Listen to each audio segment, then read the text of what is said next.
waa Sénégal yëpp donc di leen remercier di leen jaajëfal donc naan leen kontaan naa si teew bi gis naa jàppale bi ni ngeen def waa presse donc mënuma lu sant leen donc encore une fois di leen ñaanal fi ngeen bëgg yéen a ko xam yàlla na ngeen fa yegg yàlla na Sëñ Tuubaa def lu raw seen njort yeggale leen foofu ngeen dem ba seen télévision bi seen site bi di concurrence ak yeneen télé yi gën a mag jaat nag maa ngi koy ñaanal si barke Sëñ Tuubaa. tey nag ngeen organiser événement bi ngeen di sargal Cheikh Amar.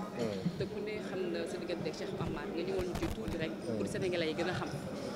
waaw Cheikh moom xam nga comme ni ma ko wax rek sama kilifa la sama patron parce que ku la jël dénk la kaaraangeem pendant plus de 12 ans donc du benn fan. ñu bokk loo xam ne mënuñu ko séddoo muy taalibe Sëñ Tuubaa taalibe Sëñ Saliou Mbacké muy taalibe Sëñ Saliou Mbacké donc mënuma tey bés yu mel nii pour remercier ko sàggal ko te comme ni ma ko yàgg defee rek nee naa leen képp ku nekk ci réew mi nekk fi di liggéey muy ngay jeune muy keneen bés yu mel ni dafa baax pour Sénégal di lay delloo njukkal di lay encourager nga mën a gën a góorgóorlu gën a xam ne am na fu la Sénégal teg tey def loolu mun laa si jublu à chaque fois samay événement muy làmb muy soirée ñi may saaga ba ci parrain noonu laay defee sama sélection xam ne li ma def nii képp kuy sénégalais war na la muy nga saagal Cheikh nga saagal sëñ Mbuub nga saagal keneen ku mu doon opérateur économique ci réew mi wala xale yi nga xam ne ñu ngi woy dem wala ñi nga xam ne ñu ngi fi di liggéey di góorgóorlu nga xam ne tey lu ñu am dañ ko bokk Sénégal yi jëluñu seen xaalis yóbbu ko feneen wàllam te tey ku ne Cheikh gis ni muy dimbale askan bi gis ne patriote la mu ngi bokk ak li mu am ak réew mi loolu donc jar na ñu sargal ko te donc su ma ne ci critique yooyu laa ko tegee loo bañ ma Samba wala loo bañ ma dem xam ne la ma ko teg amul fooy tudd tey ci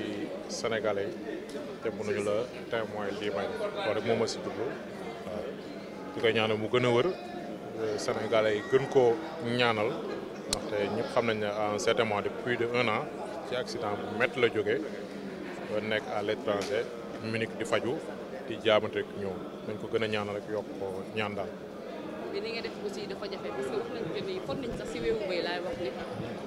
Cheikh Amar jàppee woo ko alal. yàgg nga nekk ak moom ba dara dul dara. ba tey jii nga koy ñëw di ko delloo njëkkal ànd ci ak sa rakk Pape Diouf mu koy way ci guddi gi. waaw non xam nga tey comme li ma la ku jël kaaraange gis ñaata sénégalais ñoo fi nekk ñaata ñi jàng li ma jàng ko jël la wóolu la amul lenn lu muy def te laaju la sa abi donc kooku munoo lu delloo ko naar bi xoromam rek donc loolu la ñu seex maag moom mooy sama mbokk taal bi waaw mu ngi noonu daal. maaleykum salaam. tey ñu ngi la gis nga teew ci soirée Pape Diouf. waaw mais taw feex rek def lu moo war quoi parce que lu ñu mës a xewle Pape da ciy teew quoi. bu nit ñi fàttalikoo bi may jël soxna Pape dafa teew bàyyi ay yitteem bàyyi léppam ñëw donc loolu tawfeex la ci ñun mbégte la ci ñun te àdduna yëpp xam nañ suñu diggante man Djidiack Matar Diop Subatel xam nga donc lu Subatel xewle da nga ci gis Sénar Vision lu Sénar Vision xewle da nga ci gis Subatel kon mbégte la donc su xewle et puis nit ñi gis nañ ko ci album mu Ngaaka Blindé bi li mu ci def ci suñu liggéey may doole Ngaaka def ak moom benn morceau donc su xewle il faut ñu ñëw. donc loolu moo ci wax Matar nekk fi tey mi ngi États-Unis mais ñun ñoo ko fi nekkal Djidiack moo ko fi nekkal man maa ko fi nekkal. ñu dégg que ni tamit yaa ngi waaj benn événement bu mag muy rappeur français boobu di Taek nga war ko andi Sénégal. waaw dëgg la Taek day ñëw Sénégal le 17 juillet donc gis nañ ne jeunesse bi la jeunesse était frustrée ci yu bari quoi gis nañu aussi ci confinement la ñu jógee mu metti lool donc ñu bëgg bégal leen moo tax ñuy wut fu artiste nekk fu ndaanaan nekk ci àdduna ñu indi ko. faudrait juste comprendre que c'est un concert c'est un événement pour la jeunesse moo tax ñu def ko lii xew ci yeneen i dëkk yëpp faaw mu xew Sénégal le Sénégal c'est un beau pays destination Sénégal la événement yu bëri il faut que muy xew Sénégal pour que ku nekk di jógee fu ne tey 17 juillet ñu bëri ñu ngi koy waajal ñi jógee States ñi jógee France fu nekk doomu aadama jógee fa ñëw donc destination Sénégal été bi Sénégal la. Père Mbaye mu sëñ Mountakha. déggal lii mu sëriñ Bassirou borom mbégte mi. da ngay xool caméra bi di ko wax. Père Mbaye mu sëriñ Mountakha mu sëriñ Bassirou borom mbégte mi. mais ni ngay prononcé neex na. waaw parce que dafa neex gis nga àdduna bi fi ñu toll nii. na ñëpp di prononcé foofu la réew mi toll na góor yàlla yi am charisme di wax muy neex te ñuy wax lu rafet ak lu baax parce que li ngeen di def nii dama ko rafetlu de maa ngi nuyu sa cadreur yëpp di leen char képp ku am site rek mu nekk fii Père Mbaye Sëñ Mountakha mi ngi lay béggee. frère mbokk parce que Pape doomu banlieue la Pape doomu ndeyu Pape Sylla sant yàlla Couture sama tailleur ki may ñawal moo koy ñawal Pape Sylla moo tax ma xam Pape Diouf Korité gi passé këram la ma invité ma ñëw rarandoog moom ak soxnaam bébé Bass ku baax la parce que yow bokk jikko Pape rëyul nit bu baax la ba pare yëgul boppam quoi rëyul mooy xam nga artiste léeg-léeg nga am fooy toll doo jël appel buñ la vocalé doo tontu mais Pape ku ko vocal mu tontu la ku ko message mu tontu la ku ko woo mu wuyu la kooku man mën na maa rey lu mu xewlu damay teew non parce que nit damay wax benn affaire nañu xam ni lu ñu mel rek nit ñee ñu ko def barki Serigne Saliou lu ñu mel doomu aadama yi ñoo ñu ko def parce que ñoom ñoo ñuy béggee ñoo jël seen alal di ñu ko jox ñoom ñoo ñuy teral kon ñun nañ leen yëkk defal lu ñu yàlla li tax mu war ñoo def borom ñu ne Père Mbaye da nga ma neex wala Papa Diouf da nga maa neex loo defal yàlla kon dellool yàlla njukkal jëg doomu aadama yi boo xewle ñëpp wuyu si la foofu la réew mi toll nañu gën a wàccee suñu bopp gën a dugganteeg doomu aadama yi. mais Père Mbaye style bi mu andi di prononcé ni muy prononcé si série bi. xam nga Serigne Moustapha bàyyam bu baax ba Serigne Cheikh Al Maktoum bu mu daan def conférence wala soit gàmm dina téye nit ñi pendant 4 heures wala 5 heures de temps ci waxam te kenn du bouger duñu bëgg wax bi jeex foofu la ñu xool rek indi doole booleeg lu ñu am def ko mu neex Sénégalais yi mooy wallaahi yàlla xam na ko waa Sénégal jëm kanam. ñu ngi lay ziar. dolli ziar. tey nga woote fi bés bu rëy bi. waaw mais ñëw fi ak mbégte ànd ak sunu président association authentique de lutte Bamba Faye ñu bokk benn association muy nit ku baax di sunu frère donc bu ñu ñëwee ak délégation bi nga gis parce que Bamba sunu xarit la bu président ñëwee man en tant que porte-parole ñu ñëw ànd ak suñuy am di jàmm suñuy xarit ñi war a ñëw nañu ñëwoon nañ fi daaw ñëwaat ren dañuy ñaan année prochaine pourquoi pas Dakar Arena Bamba nit ku baax la rawatina Papa Diouf c'est-à-dire que li fi daje lépp ay xarit la ay am di jàmm ñuy ñaan réussite totale parce que tey bu ñu amee xarit tey ji wax dëgg yàlla sa ay xarit woote doo mën def lu dul ñëw muy Pape muy Bamba ñoom ñëpp suñu ay frère lañ vraiment kontaan nañ trop yéen aussi seen taxawaay rafet na ñu ngi bëggee xale yaa ngi nii njaboot gi vraiment ñëpp kontaan nañ trop wax dëgg yàlla Cheikh Amar avant tout taalibe sëñ Bamba la doy na carnet d'adresse yaakaar naa képp kuy taalibe bala ngay sénégalais wala ngay citoyen am nga fierté ci moom parce que tamit wax dëgg yàlla gis nañ wax dëgg yàlla xam nga xaalis dafa sax ci xol li ko yàlla dénk muy wërsëgam jël na ko doon ko bokk ak jàmm ñi ba ñu dellu wees ba gis nga li ko dal sénégalais yëpp a jóg taxaw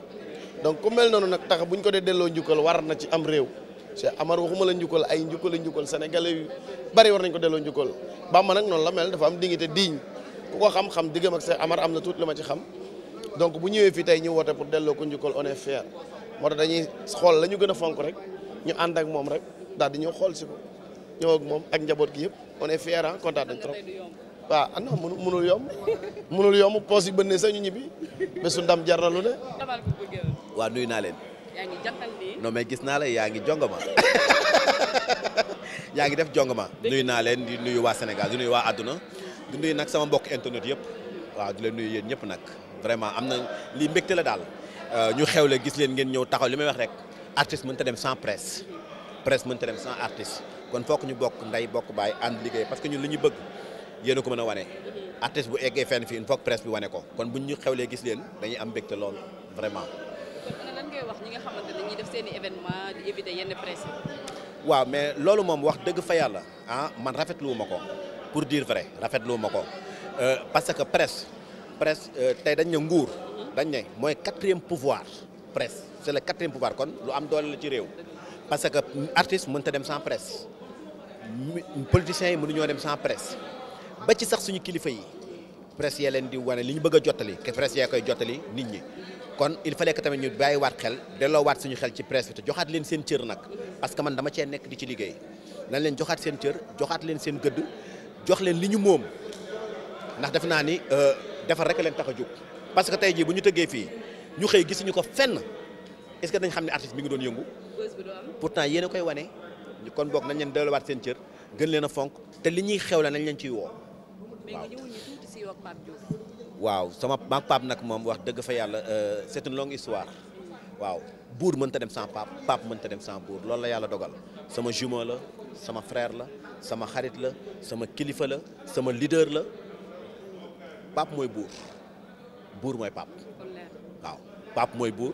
buur mooy Pape pour mu leer Pape mooy buur buur mooy Pape loolu la yàlla dogal te dara du ko dindi incha allah. Instant Dakar. Dakar Instant, chaîne d'actualité sénégalaise qui vous donne l'information à tout instant. Abonnez-vous sur YouTube afin d'être les premiers au courant des tout dernières nouveautés en vidéo. Page Facebook Dakar Instant, téléphone, +221 77 561 55 46 77 506 85 74 78 123 86 56. Adresse email dakarinstant@gmail.com. L'actualité à l'instant, c'est sur Dakar Instant.